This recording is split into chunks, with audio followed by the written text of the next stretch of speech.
The days that followed were a blur of activity for Emily and her team. The evidence they had recovered from the storage facility was sent straight to the lab, where analysts worked around the clock to piece together the full scope of the corruption. Every file, every photograph, and every digital record painted a clearer picture of an intricate web of crime. A network that reached far beyond Officer Ryan Carter and into the highest levels of power within the city. Emily spent most of her time reviewing the findings, her mind racing as she connected the dots. The flash drive labeled Backup turned out to be a treasure trove of information, containing encrypted files that revealed not only names, but also detailed accounts of illegal activities. Trafficking routes, money laundering schemes, and even audio recordings of meetings between officials and criminals. All of it pointed to one man at the center of it all, Captain Daniel Monroe. Monroe was a decorated officer with decades of service under his belt. To the public, he was a hero, a symbol of integrity and leadership.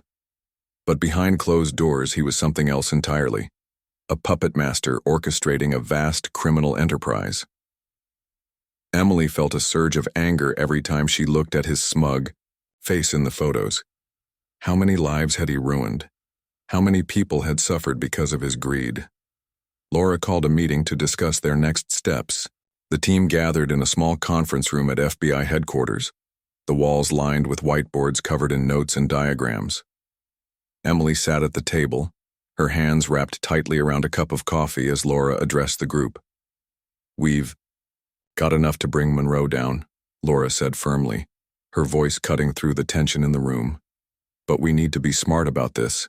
If we move too quickly, we risk tipping him off. And if he goes underground, we might never catch him." Emily nodded, knowing how dangerous Monroe could be if given the chance to cover his tracks. "What's the plan?" she asked. "We'll set up a sting operation," Laura explained. "We'll lure him into a controlled environment where we can arrest him without risking innocent lives. But we'll need bait, someone he trusts or someone who can get close to him without raising suspicion." Emily didn't hesitate.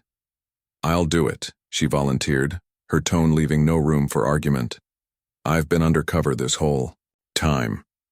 I can keep playing my role until we're ready to strike." Laura studied her for a moment, then sighed.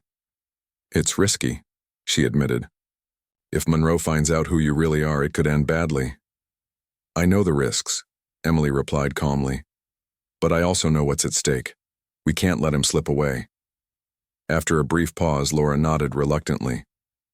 "All right, but you won't go in alone. We'll have eyes on you the entire time. No exceptions." The sting operation took shape quickly. Using the evidence they had gathered, Emily crafted a convincing story to present to Monroe. She posed as a low-level informant looking to sell sensitive information about rival trafficking rings, a move designed to pique his interest.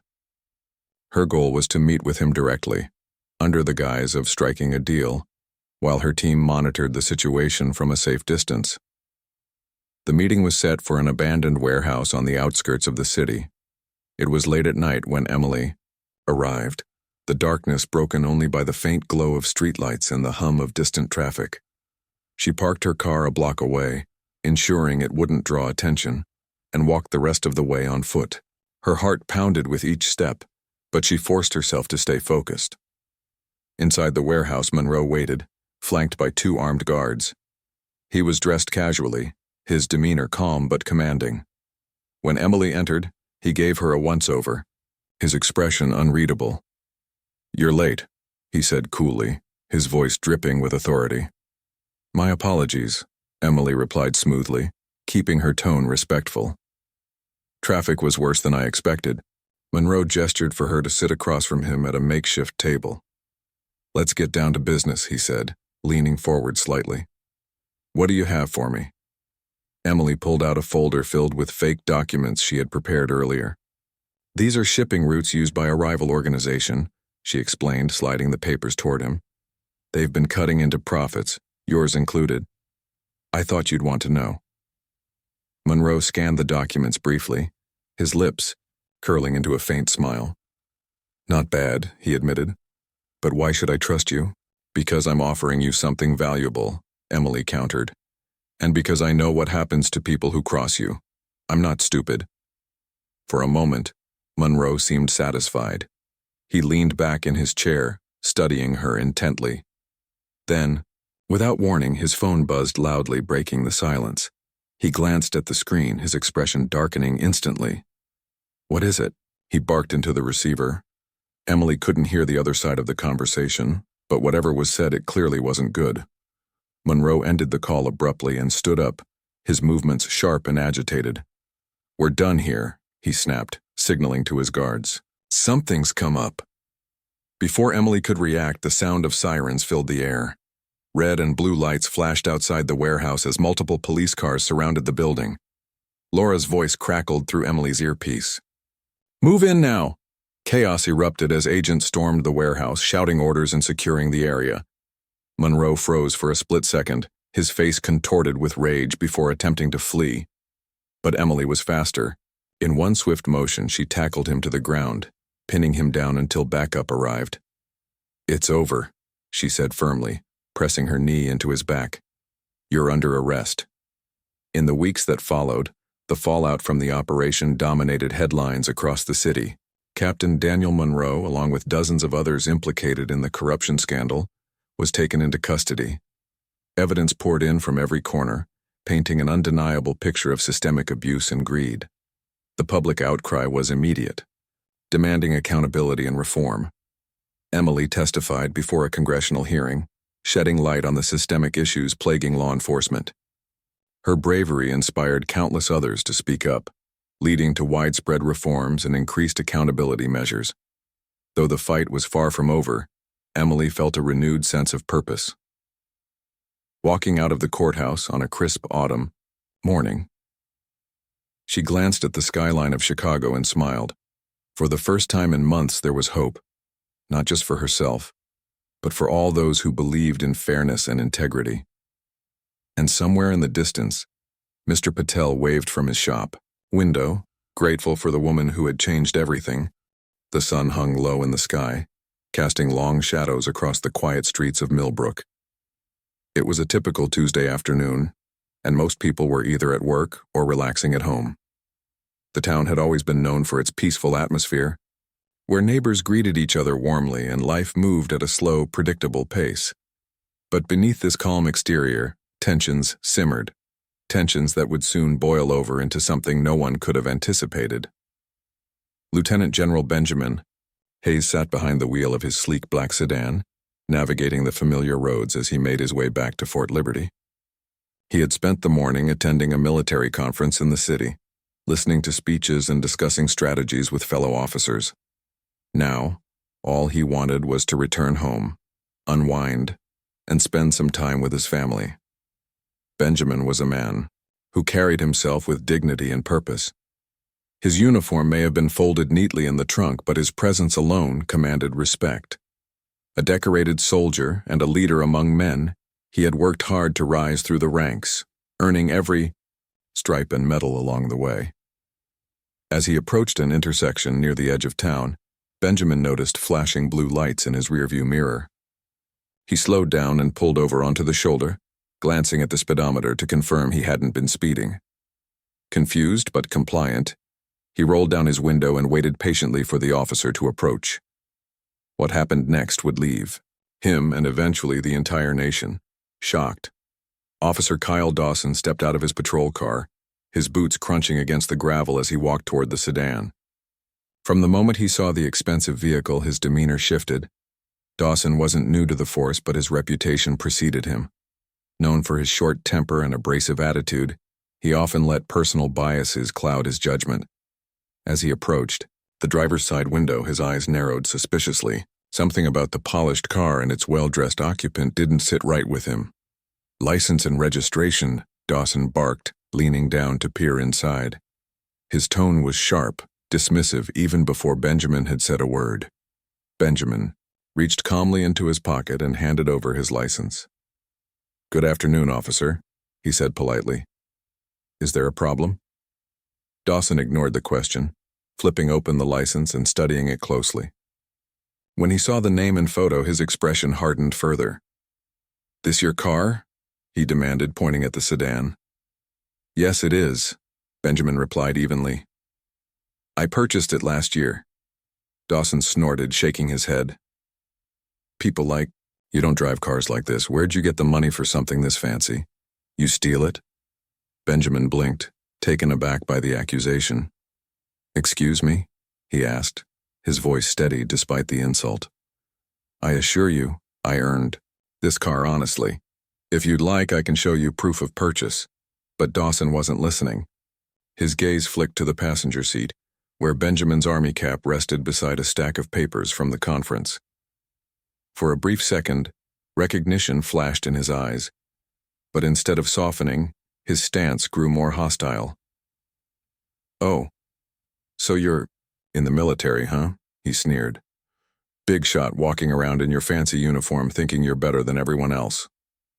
That's not what I think at all, Benjamin said firmly.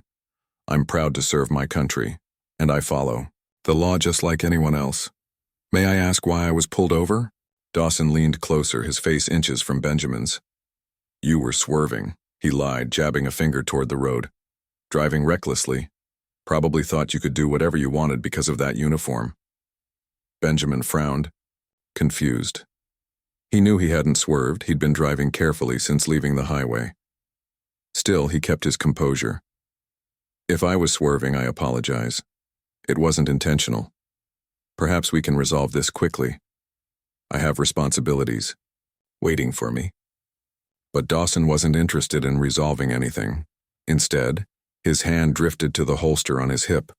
Without warning, he drew his gun and pointed it directly at Benjamin. The sudden movement sent a jolt of alarm through Benjamin's body, though he forced himself to remain still.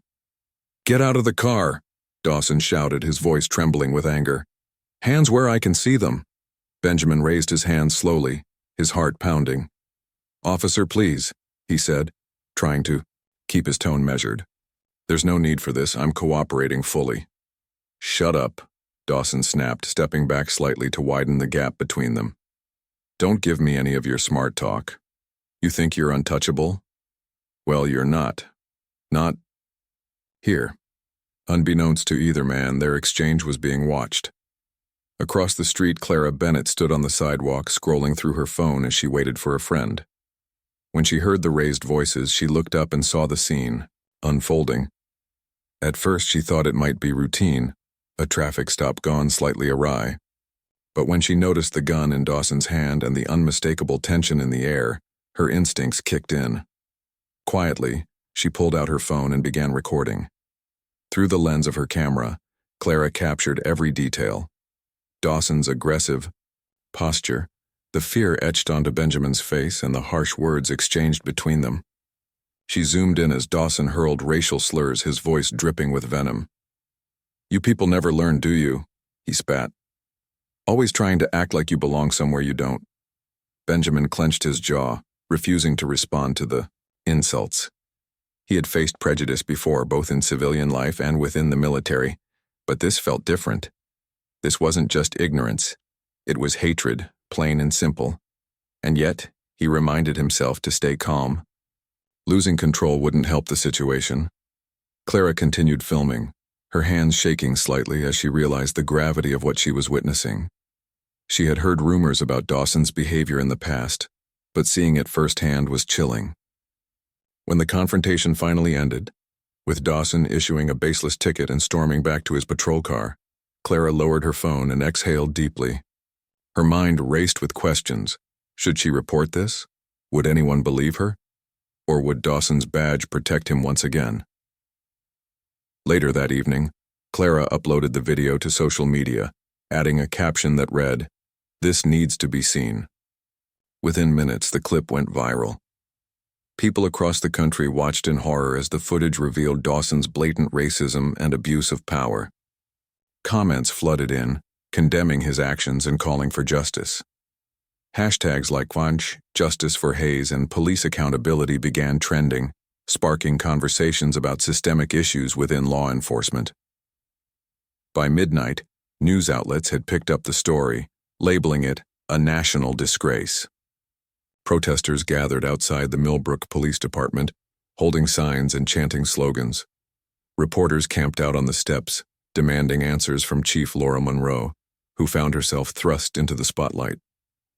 Meanwhile, Benjamin returned to Fort Liberty, unaware of the firestorm brewing in his name. As the night wore on, the nation held its breath, waiting to see how this incident would unfold. For Benjamin, it was a stark reminder of the challenges he had faced throughout his career, and the battles still left to fight. For Clara, it was a wake-up call, igniting a passion for activism she hadn't known she possessed. And for Officer Dawson, it marked the beginning of the end, a fall from grace that would expose cracks in a system desperate for reform. And so the stage was set for a story that would ripple far beyond the borders of Millbrook, touching lives and sparking change in ways no one could have predicted. The days that followed the interview with Emily Carter were a whirlwind for Lieutenant General Benjamin Hayes. The article she wrote, titled "A Soldier's Struggle, Racism in Uniform," was published in one of the country's largest newspapers, and quickly became required reading for anyone following the story. It painted a vivid picture of Benjamin's life, from his humble beginnings in a small town to his rise through the ranks of the U.S. Army. More importantly, it highlighted the systemic challenges he faced as a black man in a predominantly white institution. People responded to the piece with a mix of admiration and outrage. Many praised Benjamin for his composure during the traffic stop, calling him a role model for how to handle injustice with dignity. Others expressed frustration on his behalf, arguing that no one should have to endure such treatment, especially someone who had dedicated their life to serving their country. Social media buzzed with hashtags like Irish Respect for Hayes and Irish End Police Bias, amplifying calls for accountability and reform. But not everyone agreed. Some defended Officer Kyle Dawson, claiming he was simply doing his job, and that Benjamin's high rank didn't give him special privileges. These voices were loud, though. They seemed to grow quieter as more evidence emerged, showing similar patterns of misconduct by Dawson in the past. Clara Bennett's video wasn't the first complaint against him. It was just the most visible one. In Millbrook, Chief Laura Monroe found herself caught between two opposing forces. On one side were the protesters demanding immediate action against Dawson. On the other were supporters of the police department, including some officers under her command, who felt she was caving to public pressure. Tensions within the force were rising, and morale was at an all-time low. Officers whispered in hallways about whether speaking out would cost them their jobs or reputations. Monroe called a meeting with her senior staff to discuss next steps. She stood at the front of the room, her face pale but determined. "We're facing a crisis of trust," she began, addressing the group. "And if we don't handle this properly, we risk losing the faith of the community entirely." One of her deputies, Sergeant Alan Peters, spoke up. "Chief, I understand why people are upset, but firing Dawson outright might set a dangerous precedent. What happens if another officer makes a mistake? Are we going to fire them too?" "It's not about mistakes," Monroe replied sharply. "This isn't a case of someone accidentally overstepping boundaries. This is about repeated behavior that violates our core values. We can't ignore it anymore." Peters frowned but didn't argue further. He knew deep down that Dawson's actions were indefensible, but admitting that meant acknowledging flaws within the system, and no one liked being forced to confront uncomfortable truths. While the debate raged inside the police department, Dawson himself remained defiant. Suspended pending investigation, he spent his days drinking beer in his trailer, watching news coverage of the incident, and muttering angrily to himself. His attorney, Richard Cole, visited him regularly, urging him to stay calm and let the legal process play out. But Dawson refused to listen. "They're crucifying me," he shouted during one particularly heated conversation. "All because of some stupid video. That guy disrespected me and I was just doing my job. You think I'm going to apologize for that? No way." Cole sighed, running a hand through his thinning hair. "Kyle, you need to understand something. Public opinion matters here. People aren't seeing this as you defending yourself. They're seeing racism and abuse of power. If you want any chance of salvaging your career, you need to show remorse." Dawson slammed his fist on the table. "I'm not sorry for standing my ground, And I sure as hell ain't gonna grovel to some army big shot. Cole shook his head, realizing there was no reasoning with him. For now, all he could do was prepare for the inevitable fallout. Meanwhile, Clara Bennett found herself thrust into the spotlight. Her decision to film the incident had turned her into an accidental activist, and requests for interviews poured in from across the country. At first, she hesitated, unsure if she wanted to become the face of a movement. But after talking to Emily Carter and hearing stories from others who had experienced similar injustices, she decided to embrace the role. Clara organized a series of community forums in Millbrook, inviting residents to share their experiences with law enforcement. The turnout was overwhelming. Dozens of people showed up eager to speak their minds. Some recounted instances of racial profiling, while others talked about feeling intimidated or mistreated during interactions with officers. Clara listened, intently, taking notes and offering words of encouragement. "You're not alone," she told the crowd during one session. "What happened to General Hayes wasn't an isolated event. It's part of a bigger problem that affects us all. But, together, we can push for change." Her efforts inspired others to take action. Local teachers incorporated discussions about racism and accountability into their lesson plans. Parents organized workshops to teach children about civic responsibility. Even businesses joined in, donating funds to support organizations working toward police reform. As momentum grew, so did the scrutiny on Chief Monroe. Protesters gathered outside her home, holding signs that read, "Do your job," and "Justice delayed is justice denied." Politicians called for her resignation, accusing her of failing to address long-standing issues within the department. Under mounting pressure, she made the difficult decision to dismiss Dawson outright. The announcement came late one Friday afternoon. In a brief press conference, Monroe stated that Dawson's actions had irreparably damaged public trust and that termination was the only appropriate course of action. "We must hold ourselves to the highest standards," she said, her voice steady despite the weight of the moment. "And when those standards are broken, we must act decisively." The reaction was swift and polarizing. Supporters hailed the move as a victory for justice, while critics accused Monroe of bowing to mob mentality. Dawson predictably lashed out, vowing to fight the decision in court. But for many, his dismissal felt like a step in the right direction, a signal that accountability was possible, even for those in positions of authority. For Benjamin, the news brought a sense of relief, but also unease. While he appreciated the outcome, he couldn't shake the feeling that the focus had shifted too much onto him personally. He didn't want to be the center of attention. He wanted the broader issues to remain front and center. To that end, he accepted an invitation to testify before Congress, hoping to use the platform to advocate for meaningful reform. The hearing took place in Washington, D.C., several weeks later. Benjamin sat at a long wooden table, flanked by lawmakers and advocates. As he looked around the room, he saw faces filled with expectation, some hopeful, others skeptical. When it was his turn to speak, he rose slowly, adjusting the microphone before beginning. "I stand before you today not as a victim, but as a witness to a truth we can no longer afford to ignore," he said, his voice strong yet measured. "Racism exists in every corner of our society, including within institutions meant to protect us. It manifests in subtle ways, through assumptions, stereotypes, and biases, but its impact is anything but minor. It tears at the fabric of trust, leaving scars that take generations to heal." He paused, letting his words sink in. "What happened to me was unacceptable, but it wasn't unique. Every day, countless individuals face similar indignities without the privilege of having their stories heard.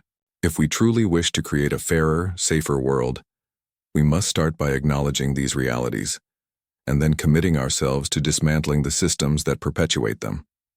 His speech earned a standing ovation, with many attendees moved to tears. Lawmakers promised to introduce legislation aimed at improving police training and oversight, citing Benjamin's testimony as a catalyst for change. Reporters scrambled to capture his reactions afterward, but he declined most interviews, preferring to let his words speak for themselves. Back in Millbrook, Clara watched the hearing live on television, feeling a surge of pride. She had played a small part in bringing attention to the issue, but it was Benjamin's courage and eloquence that had truly driven the message home. Inspired by his example, she redoubled her efforts, organizing more events and reaching out to neighboring towns to expand the movement. For Dawson, the consequences of his actions continued to unfold. Stripped of his badge and pension, he struggled to find work, resorting to odd jobs to make ends meet. His relationships suffered as well. Friends distanced themselves, unwilling to associate with someone embroiled in controversy. One night, drunk and bitter, he got into an argument with Jack Riley, the bartender at his local watering hole. "You brought this on yourself," Jack said bluntly, wiping down the counter. "No one's forcing you to keep acting like a jerk." Dawson glared at him, gripping his glass tightly. "You don't know what it's like out there," he snapped. "People don't respect the uniform anymore. They think they can walk all over us." "Maybe if you treated them with respect, they'd return the favor," Jack shot back. "But instead, you go around pointing guns and throwing insults. What did you expect would happen?" For the first time, Dawson fell silent. Jack's words lingered in his mind long after he left the bar. Though he still resisted admitting fault, a tiny seed of doubt began to take root. Could he have handled things?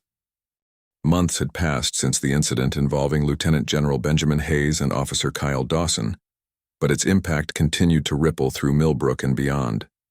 The dismissal of Dawson marked a turning point, not just for the town's police department, but for communities nationwide grappling with issues of accountability and reform.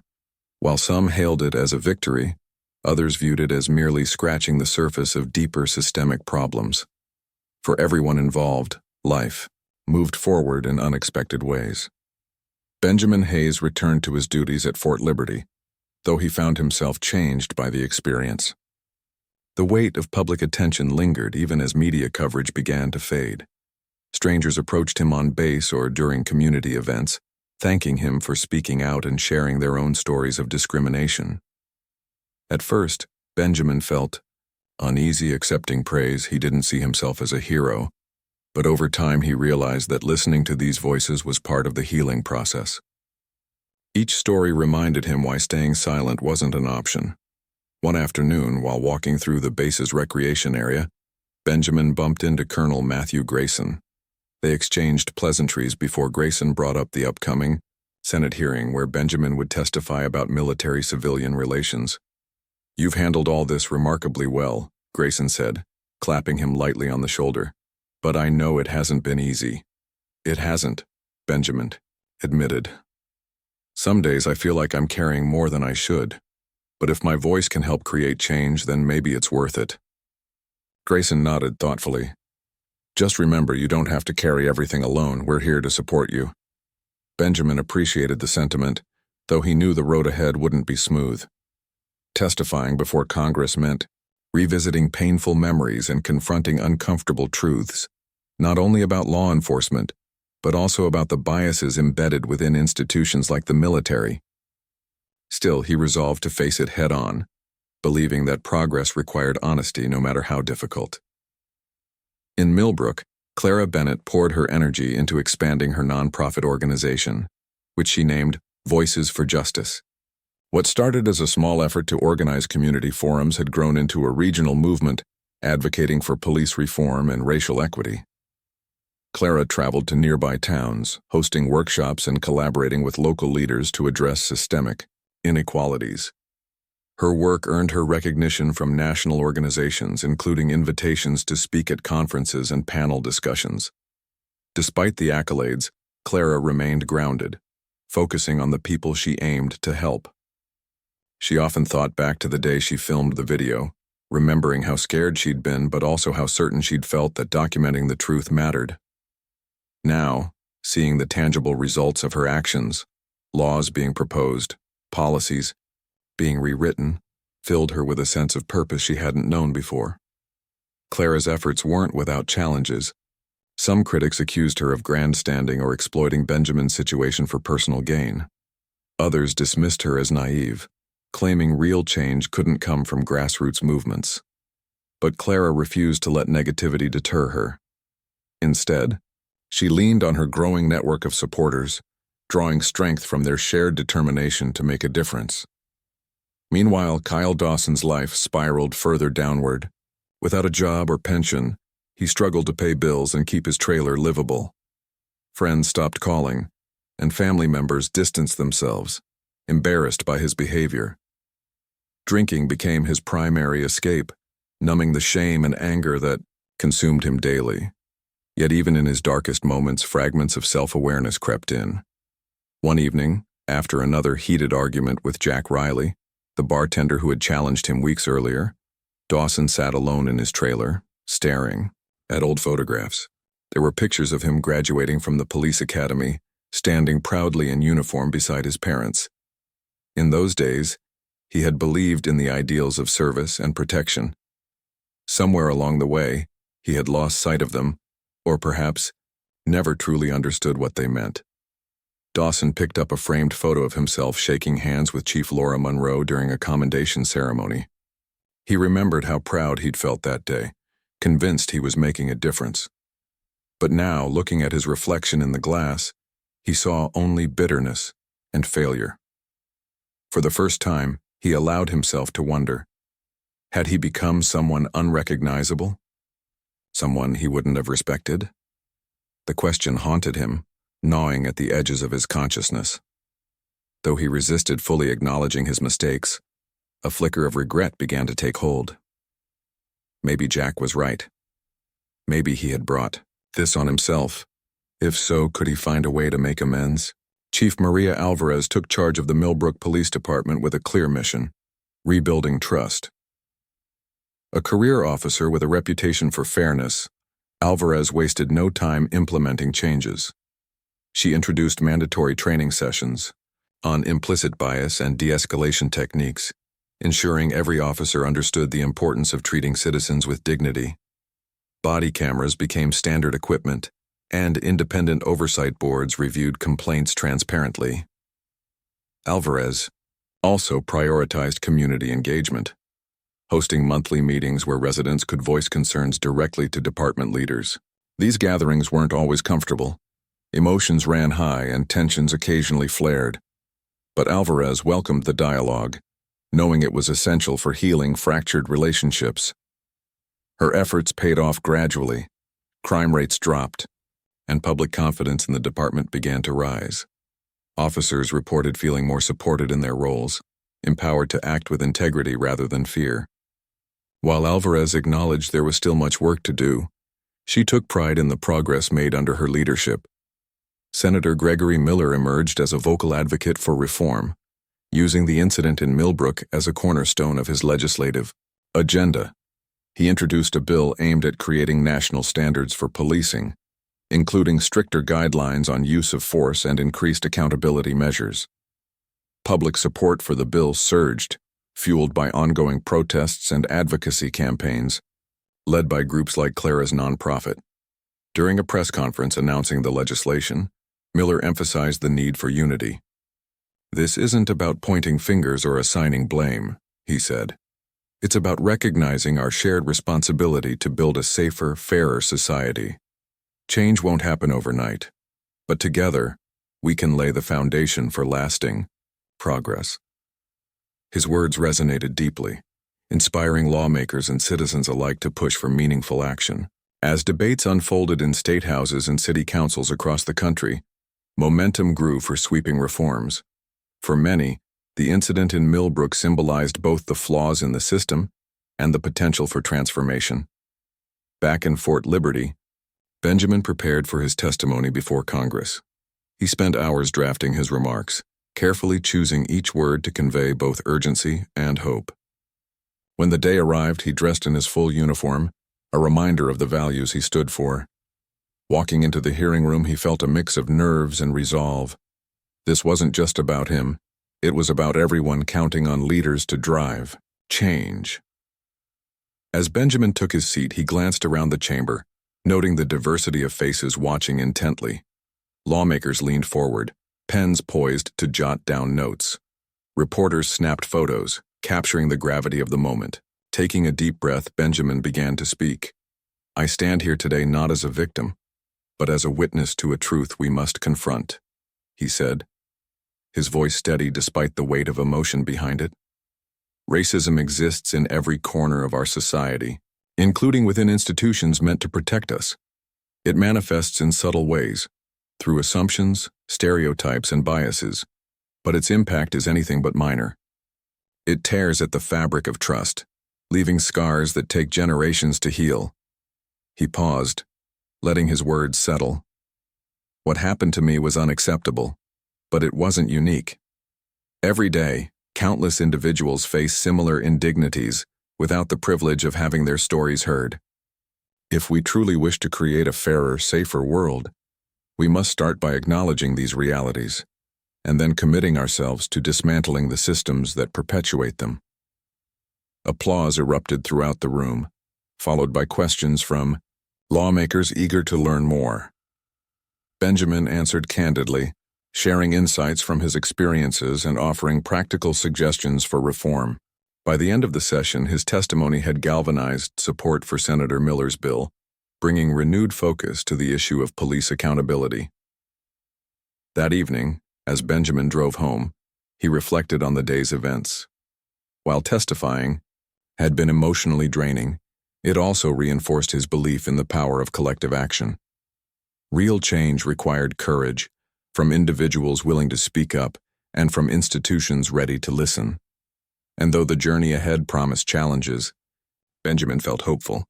Progress might be slow, but it was possible, one step at a time. In Millbrook, Clara watched the hearing live on television, feeling a surge of pride. She had played a small role in bringing attention to the issue, but it was Benjamin's courage and eloquence that had driven the message home. Inspired by his example, she redoubled her efforts, organizing more events and reaching out to neighboring towns to expand the movement.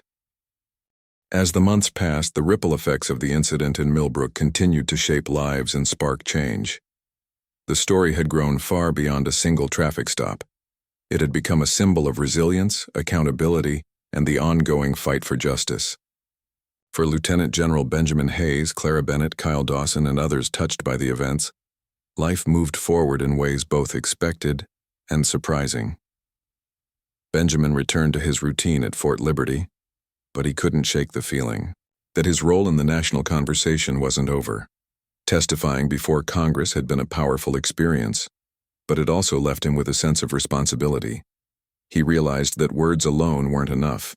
Action was needed to turn promises into reality. Determined to contribute, he began working closely with military leaders and advocacy groups to address issues of bias within the armed forces. One afternoon, while reviewing training materials designed to promote cultural sensitivity, Benjamin received a call from Senator Gregory Miller.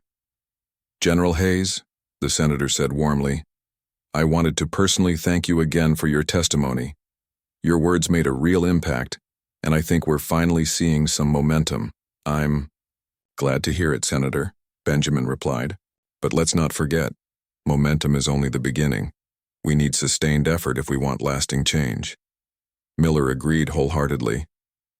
"That's why I'm reaching out. We're planning a series of town halls across the country to engage communities directly. Would you consider joining me for a few of them? Your perspective could make a big difference." After a moment of thought, Benjamin accepted. He knew stepping back into the public eye carried risks, but he also understood the importance of staying visible. If his presence could inspire others or amplify marginalized voices, then it was worth it. The first town hall took place in a bustling city several states away. Hundreds of people packed into an auditorium, eager to hear from their elected officials and community leaders. When Benjamin stepped onto the stage, the crowd erupted in applause. He smiled modestly, waving briefly before taking his seat alongside Miller and other panelists. During the discussion, Benjamin spoke candidly about his experiences, not just as a victim of racial bias, but as someone who had witnessed prejudice within the military. He acknowledged the progress made over the years, but emphasized that complacency wasn't an option. "We can't pat ourselves on the back for doing the bare minimum," he said. True equality requires constant vigilance and commitment. His remarks resonated deeply, sparking thoughtful questions and heartfelt comments from attendees. Many shared stories of discrimination they'd faced, while others expressed gratitude for leaders like Benjamin who refused to look away. By the end of the evening, Benjamin felt a renewed sense of purpose.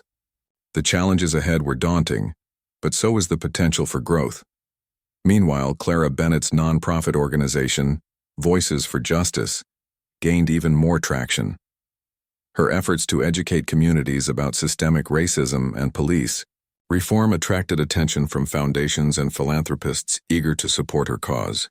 With additional funding, Clara expanded her team, hiring staff members to help manage programs and outreach initiatives. Clara also partnered with schools to develop curriculum modules focused on civic engagement and social justice.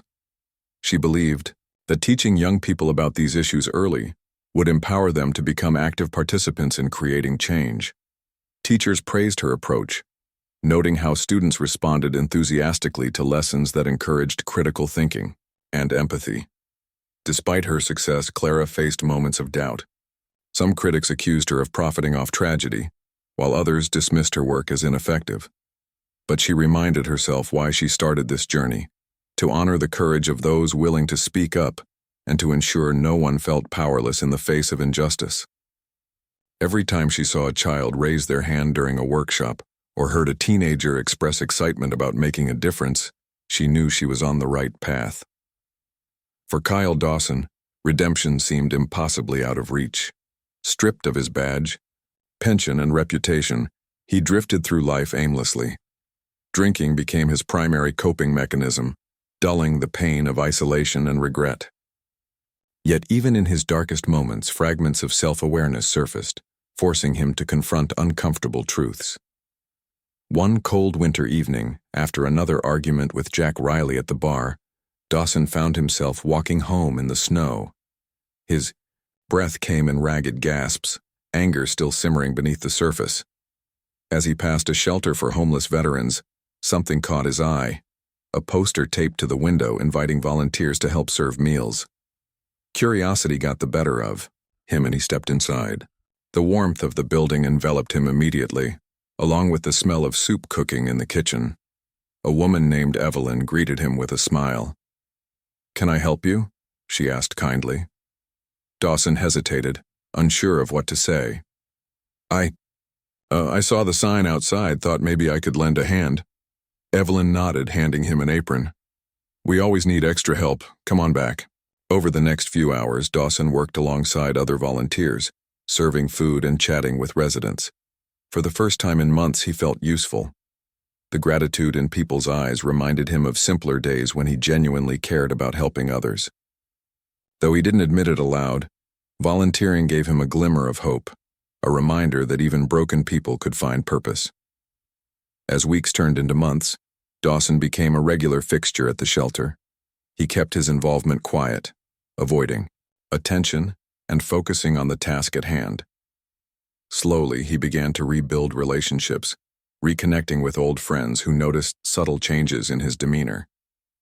While he still struggled with guilt and shame, volunteering offered a form of penance, a way to give back instead of taking away. Back in Millbrook, Chief Maria Alvarez continued her mission to transform the police department. Under her leadership, reforms took root, fostering a culture of accountability and respect.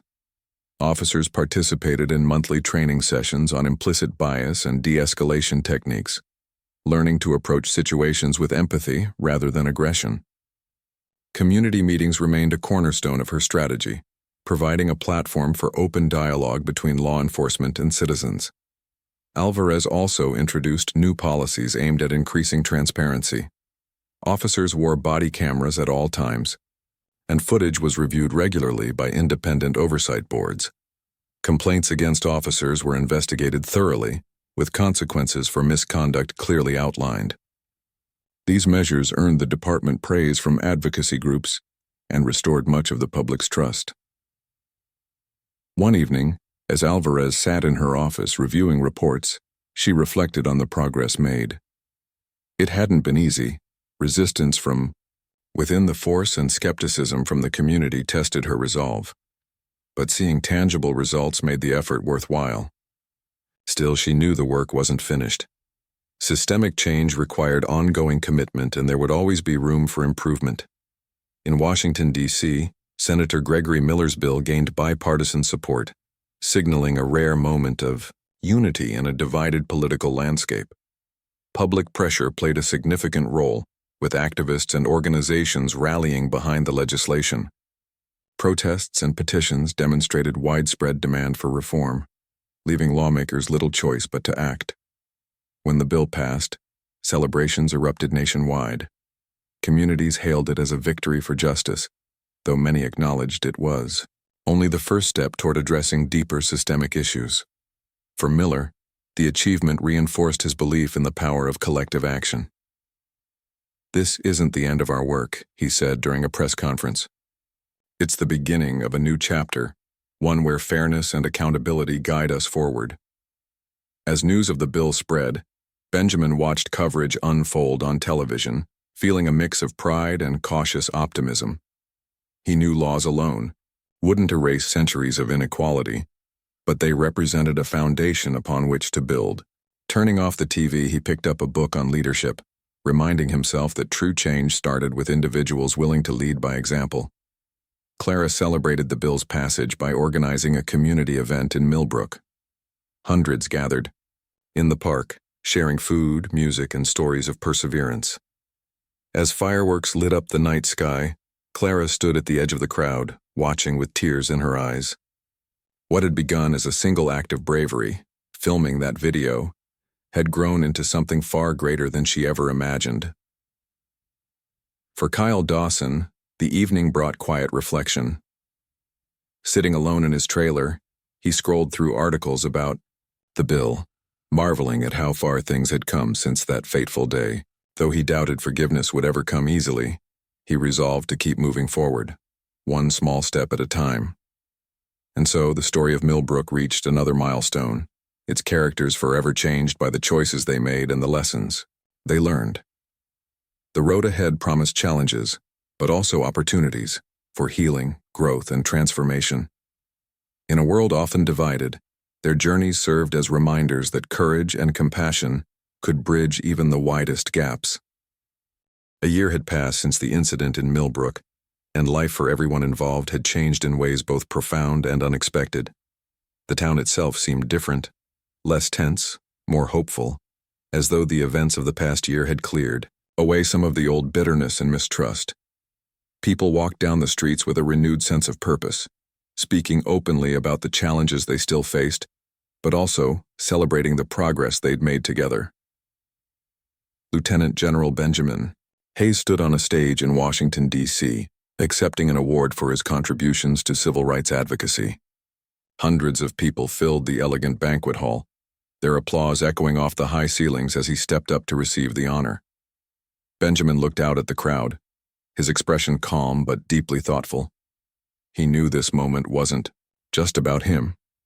It was about all the voices that had been silenced, ignored, or dismissed over the years. In his acceptance speech, Benjamin spoke simply and honestly, avoiding grand gestures or lofty language.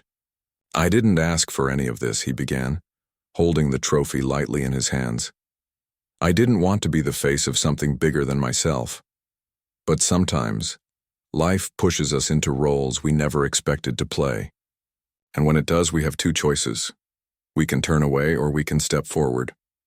He paused, letting his words sink in.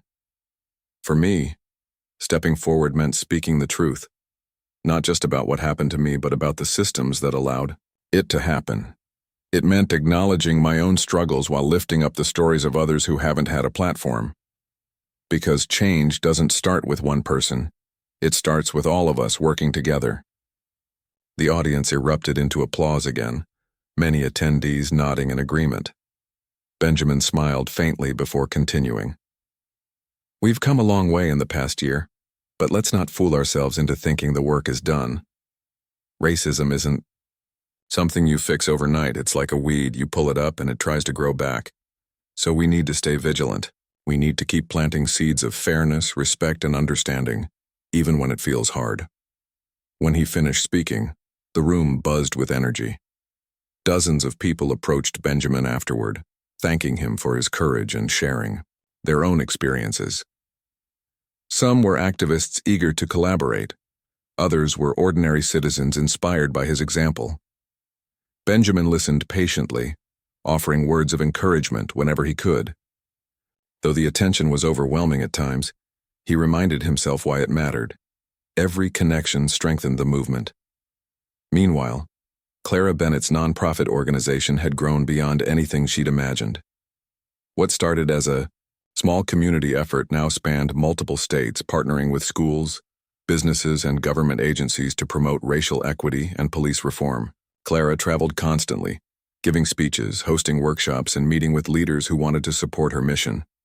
Her name became synonymous with grassroots activism, earning her invitations to national conferences and interviews with major news outlets. Despite the recognition, Clara remained humble, always redirecting praise to the communities she served. "This isn't about me," she said during one interview. "It's about the people who are brave enough to stand up and say, 'This isn't right. I'm just here to amplify their voices.'" Her latest project, a mentorship program for young activists, was particularly close to her heart. Through the program, teenagers learned how to organize protests, write letters to lawmakers, and use social media to raise awareness about important issues.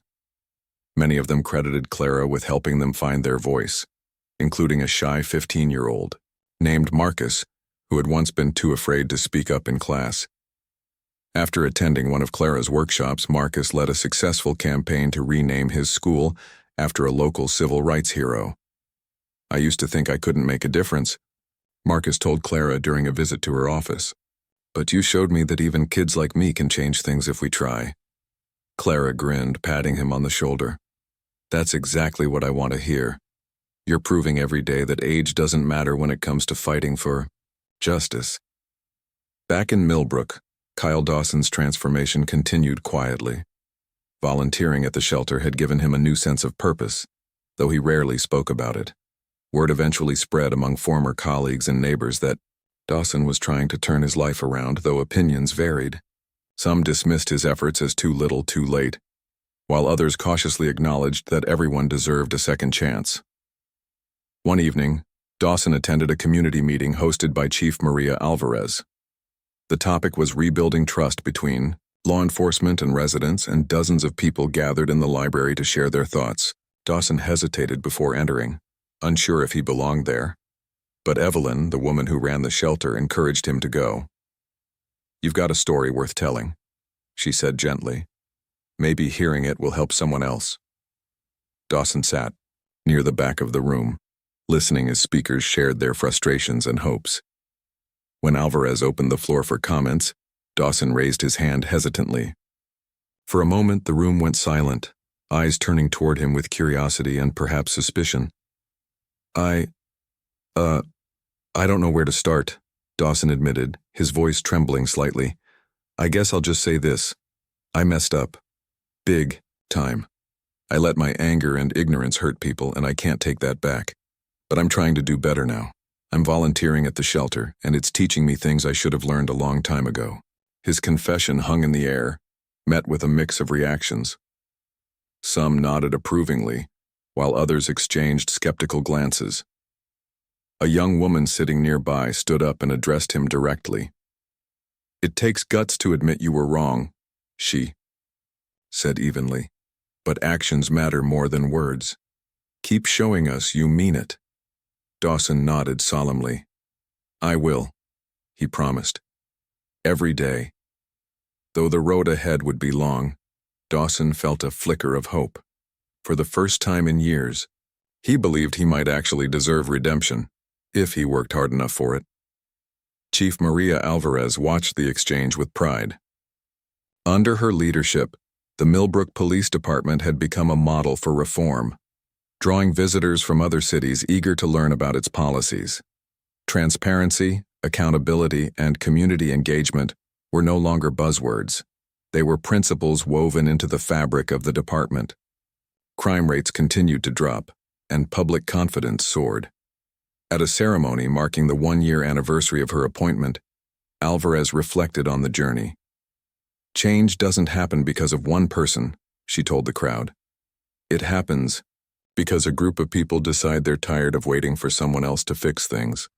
That's what we did here in Millbrook, and that's what I hope other communities will do too." As fireworks lit up the sky later that night, residents gathered in the park for a celebration. Families shared food, children played games, and music floated through the air. Benjamin Hayes, Clara Bennett, and Maria Alvarez stood together near the edge of the crowd, watching with quiet satisfaction. "This feels like a new beginning," Clara said softly, sipping hot chocolate. "It is," Benjamin agreed. "But beginnings are fragile. We have to protect them." Alvarez nodded, her gaze fixed on the glowing bursts of color above. "We will," she said firmly. "Together." Somewhere in the distance, Kyle Dawson watched the festivities from afar, content to remain unseen. He didn't feel ready to join the celebration, not yet, but knowing he'd played a small part in making it possible gave him peace. As the night wore on, he turned and walked home, his steps lighter than they'd been in months. The story of Millbrook wasn't perfect. There were still scars to heal, wounds to mend, and battles to fight. But for the first time in a long time, people dared to dream of a brighter future, one built on courage, compassion, and collective action. And as the last firework faded into the darkness, hope lingered in the air, promising that tomorrow could be better than today.